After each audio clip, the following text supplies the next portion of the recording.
sa ating Knights of Columbus, sa kahit na anong activities ng Knights of Columbus. Pag hiningin natin yung kanyang presensya, kanyang tulong, always willing siya to help. Ngayon po, ibibigay natin itong plaque of appreciation para po kay Among Jason.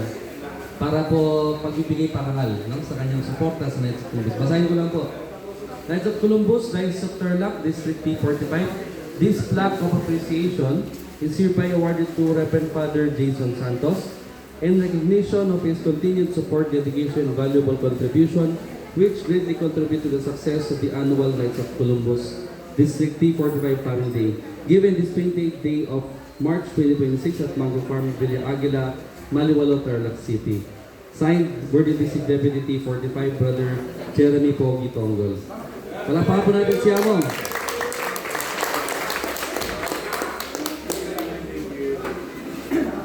Oh, picture. Picture.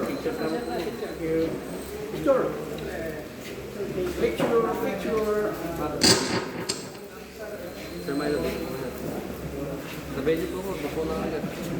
Tama ko dyan, tama ko.